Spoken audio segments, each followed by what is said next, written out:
Fuck. Well, I'll keep it. I'm gonna have to edit this video a fucking lot.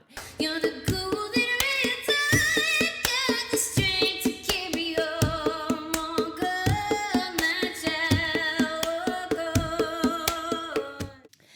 Hello, beautiful soul family. Britt Cannon here, host of the Walk On Podcast, the podcast where I try to demystify spirituality, personal growth and healing, and whatever else I feel like talking about.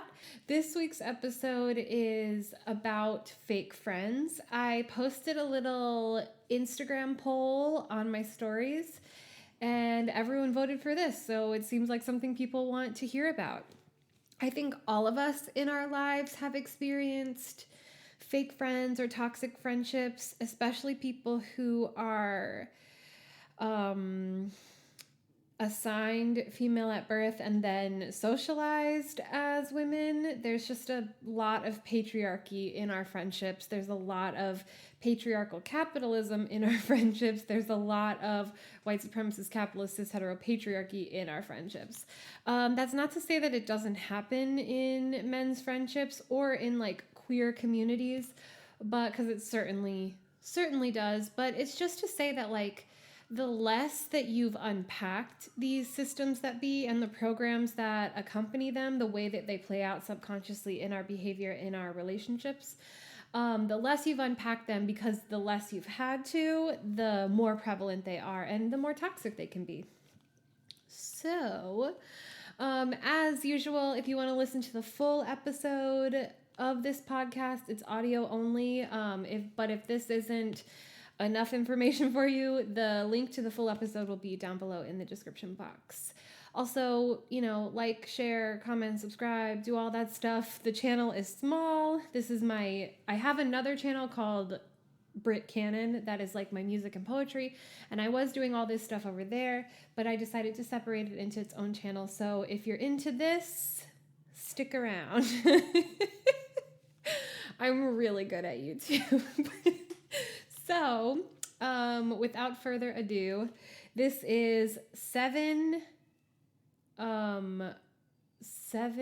signs that you have a fake friend. I'm going to talk about the signs of fake friends. I'm going to have to edit this video a fucking lot. The signs that you have a fake friend, and also what to do about them. So, the number one sign that you have a fake friend is they're super demanding. These, like, if you have a serious relationship and one of these fake friends, toxic friendships is like your best friend, you will probably spend more time with them than you will your partner. They want you to be texting them 24 hours a day. They want you to hang out with them all day, every day. They don't know how to be alone. They tend to have like a sort of hierarchy. I talk a lot about the movie Mean Girls in the podcast because I think it's such a brilliant film example of these fake friendships. So there's like a hierarchy where there's like a favorite, like a number one choice, but then if that person can't hang, then they have a backup plan, and then they have a backup plan to that to ensure that they're never alone. And that's because these kinds of toxic people don't have a really strong sense of self. They don't have a lot of confidence. They just like embody a lot of insecurity and shame. And when they're alone, they have to sit with that. All of us have shame. All of us have insecurity, but some of us, the more self-aware you are, the more comfortable you are sitting with that, sitting alone, feeling the feelings that come up, and the less comfortable you are with that process, the more likely you are to seek out distractions through other people. They also tend to be really demanding in regard to like attention. So I'll talk about jealousy later, but just to like touch on it briefly, they're the type of friend who can't stand if anyone else in the group is getting attention, and will often even like turn it around and project onto you that you need constant attention if you so happen to shine for a moment. And this is true, it's like insatiable. This is true even if they usually get all the attention all the time. They can't stand for even a second for anyone else to shine. So super demanding. These people will, like I talked in the podcast, my fake friendships, toxic friendships always tend to have like homoerotic undertones. Like these people treated me like a boyfriend, and I think that was like mutual repressed queerness that played out in these really intense but not sexual or romantic relationships. And actually, in doing research for this episode, I found that that was a very common thing even with straight women, that these toxic fake friendships are like always kind of carry like a vibe of something more intense, and it'll in fact will be even like a joke that like, oh, we're, you know, lesing out or whatever. Ugh, I hate straight people. But I don't hate straight people, okay? I just like hate that shit. But come to find out, I'm super queer. I love being in like a boyfriend. You know what I mean? Like I just like being a lesbian. But this was as close as I could get when I was closeted. And I think that that is pretty normal and pretty common. And also there is an element of, I'll talk about unrequited love in the next episode next week, but there is an element of like dangling a carrot on a string. You know what I mean? Like someone who knows you're really loyal, someone who knows you're really loving, someone who knows you're really forgiving, who will just breadcrumb you, essentially, like give you a little compliment here and there, like give you, shine a little light on you, give you a little love, a little reciprocity for a moment, just when you were starting to pull away to keep you around. The constant need for attention, the being really demanding with people's attention and spending time with them, and needing people at their beck and call, by the way.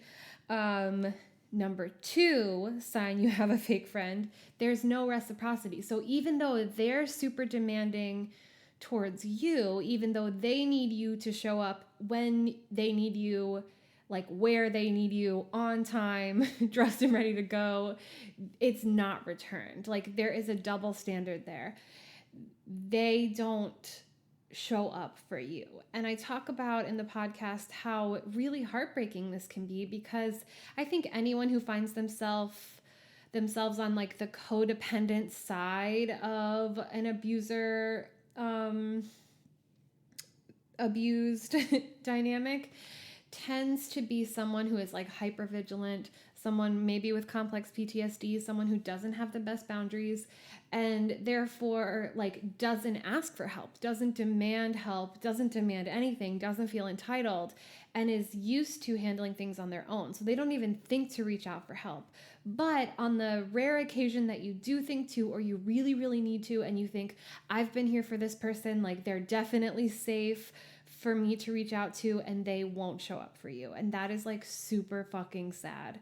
It's been some of the worst moments in my life where I like got my shit together, managed to ask for help, and was rejected, brushed off, ignored, what have you. And I had this really heavy moment of awakening where I was like, wow, this person is not as all in as I am, and that's a fucking bummer. I have wasted a lot of time. So like those moments of intense heartbreak, of seeing the lack of reciprocity in the relationship, ended up being, you know, one of the straws that broke the camel's back as far as getting me out of those relationships. So it's a bad thing, it's a hurtful thing, it's really tough to realize, but it is liberatory if you can stick with that feeling, you know, or at least if you can file it away. And when you collect enough red flags or enough evidence, or if there's enough straws on the back of that camel that is that relationship metaphor, you cut and run when it's time.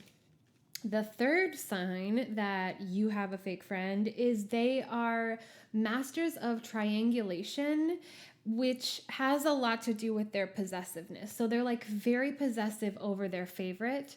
They're very possessive over all their friends, but whoever is their favorite is like they're the most possessive over. They're very jealous as far as like they feel threatened by other friendships, other relationships, other activities that compete with their access to that person, to their source of supply, if you're talking in terms of like narcissistic relationships. So what this leads to is everyone in their life is a little bit separate. I had a friend once who, she had two best friends and me. I became the favorite because I was the most codependent and the most likely to put up with her shit. I was not special. I just fell for it. But she kept us all separate and like pretended like she wanted us all to hang out. But every time we would hang out without her, she would end up throwing like a passive aggressive fit and make us feel really guilty as if we did something wrong for just wanting to be like a group of friends and not just each her individual friends. Come to find out, it was because she was talking mad crazy shit about all of us to each other and was trying to like foster feelings of animosity, of competition between us so that we wouldn't all come together and figure out what she was up to. And this was so, in this particular case, this was so that she could always frame herself as the victim to each of us respectively, to the others, and get sympathy. That was her primary mode of operation.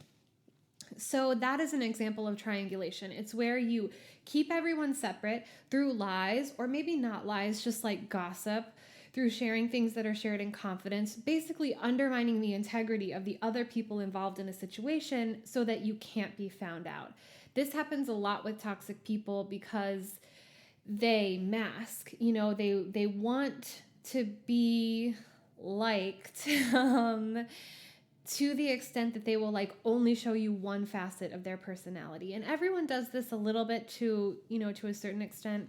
We all have to do a little bit of it to survive in society and capitalism and what have you. But this is to a destructive degree. And so it's so they'll never be found out. It's so that if they need to lie to get out of trouble, they can do it pretty easily. They can always scapegoat someone, and it doesn't always have to be the same person. It can be a different person based on the situation or based on who they're talking to, who they want on their side at that moment. The possessiveness also factors into this because it keeps that source of supply coming, because if you fuck up and step out of line, they have a backup they can bring in who's ready to come in like Prince Charming, save the day, you know, defend them, become a flying monkey, what have you. Flying monkey is a reference to the Wizard of Oz, you know, like the minions that do her bidding. A minion is another great word for this role that people delegate to codependent people, especially the more fiery codependent people. They're just like, wah, I can't possibly stand up for myself. I'm just a little victim. And then big bad codependent who can't even stand up for themselves comes in and makes themselves look real foolish by coming to the defense of this person who's actually kind of, you know, a Regina George, a monster.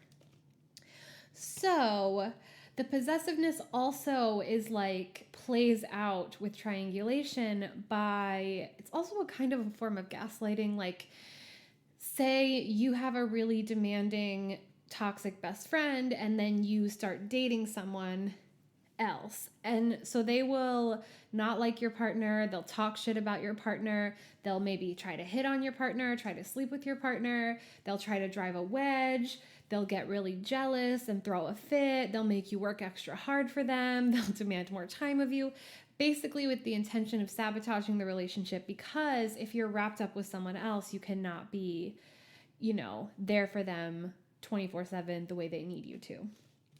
The fourth sign that you might have a fake friend is gossip. That goes along with that triangulation. Sorry about that, my camera got full. So I was saying the fourth sign that you might have a fake friend is gossip. These relationships kind of thrive on gossip. They are typically like the main interest. Hold on, I gotta fix this.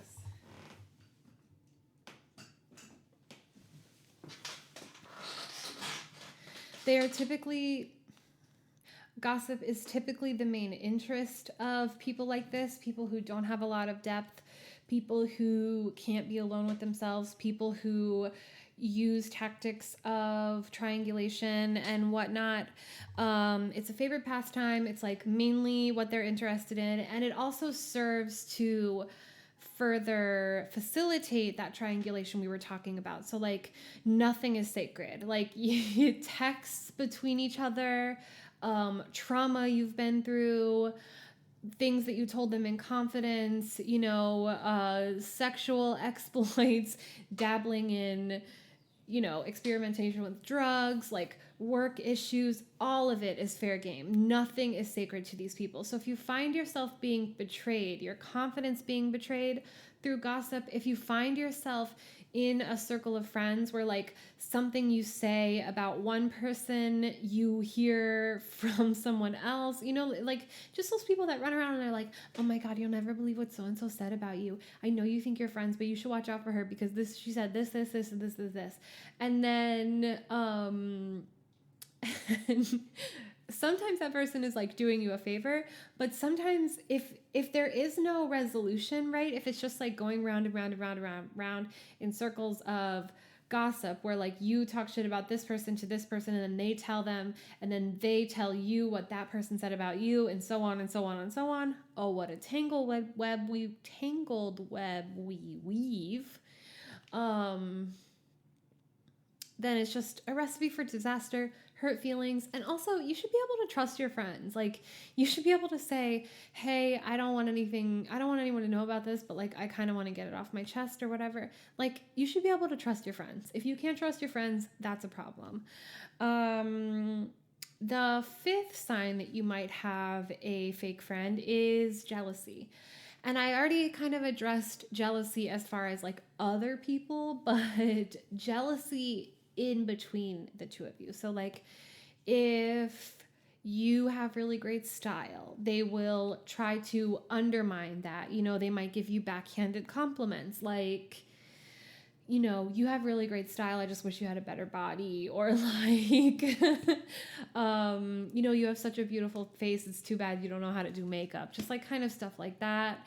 They compete with you. So like, even though you don't feel competitive in the relationship, even though you might feel really proud of them, you might feel, just like proud to be their friend, proud of their accomplishments, proud of who they are. You might think they're beautiful. You might think they have great style, and you're like totally generous with those good feelings. Even if jealousy crops up, like, that it's a you problem and not a them problem. You're not like, be less good so that I feel better. That doesn't go both ways. So they'll try to undermine you. They'll give you backhanded compliments. They try to make you feel less than. They'll get in the way of your partners. They'll challenge your integrity. Just anything to tear you down. And this is both a means of building themselves up by tearing you down.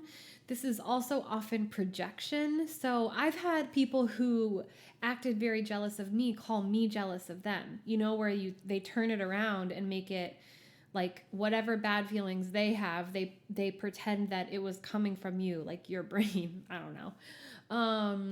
That's pure projection.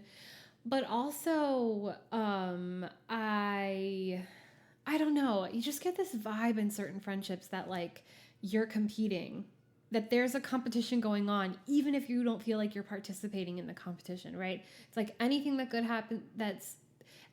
happens to you that's positive, they feel the need to one-up it. I've even seen this happen with friends where like one friend gets married and then the other friend, the toxic friend, is like rushing to get married so that they can like compete. Or like one friend gets pregnant and then the other friend is like, guess what? I'm pregnant too. And it's just like boom, boom. This is like the vibe of the friend that gets engaged at your wedding. It's just like not chill. This can come in the form of like, not to get too obsessed with social media because it's not healthy, but like they'll never like your posts. They'll never like gas you up. They'll never comment. They'll never be proud of you. They'll minimize your accomplishments. I had a friend once. Like shaving your head both is and is not a big deal. But the very first time I shaved my head, and let me tell you, my hair has been a thing in my life from the jump. Like I have this big, huge curly hair. It used to be down to my butt. People would tell me my whole life, like, if you ever cut your hair, I'll kill you. And I got like awards in high school for my great hair. And it's really tied to femininity for me. And so one day I decided I was going to shave it. I mean, I was cutting it shorter and shorter and shorter. I had dyed it all kinds of funky colors. Like I really was like releasing myself from the bond that I had with this hair and also the bond that I had to femininity. And then one day I was like, fuck it, I'm going to shave it off. I shaved it off and I'm standing there just like staring at myself being like, whoa, I have no hair. And my friend was just like scrolling on her phone. And so I was just like taking pictures, you know, having a good time, just kind of like I had passed the point of needing her approval to like feel good about what I was doing. And she like looks up at one point and she's like, oh, I guess I should be making a bigger deal about this. And I was like, whoa. Of course, my dumb ass didn't leave for another like 7 years, but that's kind of what it is. It's just like you come to them with great news and they're like, that's nice. Like they just don't feel that interested. And it's not that they're not that interested. It's not that what you're doing is not important. It's that they're burning up with jealousy. And that is not your problem. But you should probably rethink that friendship because, you know, your friends should be happy for you. You should feel supported. You should feel gassed up. You know, you should be able to have a community where if something good happens to you, you can like take that news to them and feel validated in your excitement. The sixth sign that you might have a fake friend is you don't even know if they like you.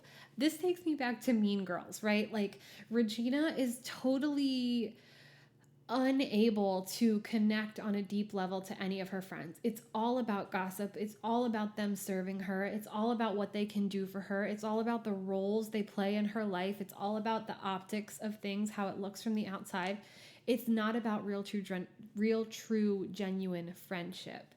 And to the point where, like, you know, if someone belittles you, if someone insults you, if someone seems really annoyed and inconvenienced by you, if someone nitpicks you, you know, if everything you do is wrong, if they make you feel really annoying, did I already say that?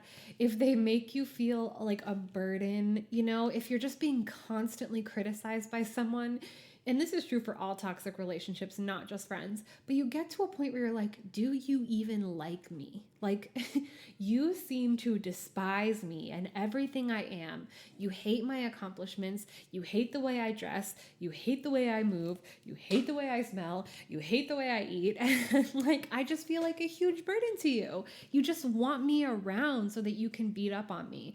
And if you get to that point where you're like, I don't even know why we're friends, that's probably a sign that you should head for the hills and get the fuck out. And then lastly, the seventh sign that you might have a fake friend, you feel bad when you're around them. This seems like pretty dull list material, but I think that until you realize that you should feel good around the people that you surround yourself with, it does feel like something that you don't consider. We're just not taught to consider how we feel about things. We're taught that there are certain things we have to do. We're taught obligation. We're taught sweeping things under the rug. We're taught avoidance. But actually, you should feel good about the people you surround yourself with. Like, do they drain you or do they charge your batteries? Do you leave feeling less good about yourself or do you leave feeling better about yourself? Do you feel energized, excited, loved, accepted, like stimulated in the brain space? Do you feel love coming from this person? Do you feel seen? Do you feel accepted? Do you feel understood? Can you be feeling really shitty and go to this person and they help you feel better? And if the answer is no, if you leave feeling more tired, if you leave feeling exhausted, drained, bad about yourself, like there is no connection, if you feel bad and you go to them and you feel worse, or if the only time they make you feel better is when you're feeling like shit. So like if you are high on cloud nine because your life is going great and you go to them and you leave them feeling sad, that's a sign, you know? That's probably the biggest sign. It's just like, how do things make you feel? And, you know, how does this person make me feel? It doesn't even have to be about toxicity or abuse. It can be like, this friendship isn't going anywhere for me. We don't have anything in common anymore. It feels really, really hard to like get together and get on the same page. I'm just not happy. It doesn't even have to be to such an extreme that it's toxic or that the friend is fake. It's always okay to walk away from something when it feels like it's time to walk away. You can do it kindly, you can do it lovingly, you can do it respectfully. But in the case of fake friends, you usually have to ghost. I will talk about this more in my Unrequited Love podcast and video, but sometimes people will not give you closure. Sometimes it's best just to like put space and let things fizzle out, because if you try to have a closure confrontation with someone who's toxic, they'll never, ever, ever let it be that. It'll never feel like closure. It'll always feel like an extension, and on and on and on and on and on. And it'll get uglier and uglier and uglier with time. When you separate from a fake friend, depending on how toxic they are, they might run a smear campaign on you. They may talk all kinds of shit. They may take all of your friends with you. And if that's happening to you, if it's happened to you, or if you're afraid it's going to happen to you, just know that you can get through that anyone who takes a toxic person's side over you, if you know you showed up with integrity, if you know you showed up with love, if you know in your heart that you weren't jealous or toxic to this person, then that means that those people still have some stuff to work through. That means that they have more of an attachment to a relationship that's unhealthy and a person that's unhealthy than to a person that is healthy. And that's really none of your business. It is a bummer, but you get through it. It's really important to practice discernment. It's really important to listen to ourselves when we feel bad, when we feel hurt, when we feel sad, when people make us feel less confident than we could be, when people undermine that confidence, when people make us feel like a burden. It's really important to listen to that voice, because that's your inner child telling you, like, I know how this feels. I know this feeling. And I want someone to protect me the way that I wasn't protected when I was a child. I want someone to protect me for once in my fucking life. And that person is you. The adult version of you that is in this friendship is responsible for the wounded inner child that lives in you that is very upset by being treated this way. So you should step up, step in, listen to those feelings, and understand that you deserve the world. You deserve someone who loves you. You deserve someone who's proud of you. You deserve friendships that make you feel accepted and not rejected.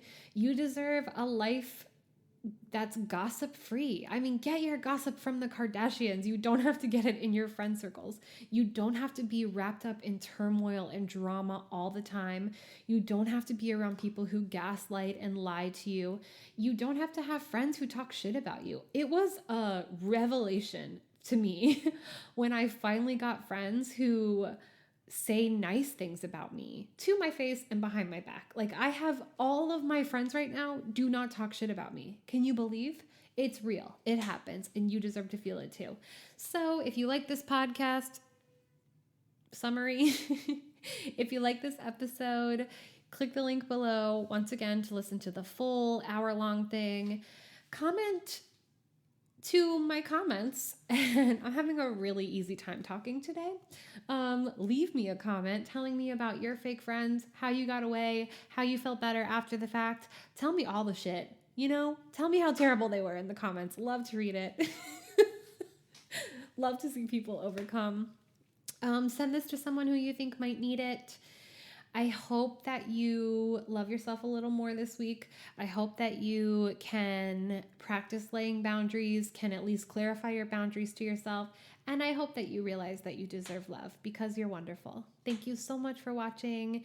You can check out my website, brittcannon.me. That's down below. You can check out all my social media, everything where you can find me. It's all in the description. I'll talk to you soon. Happy healing. Bye. This one goes out.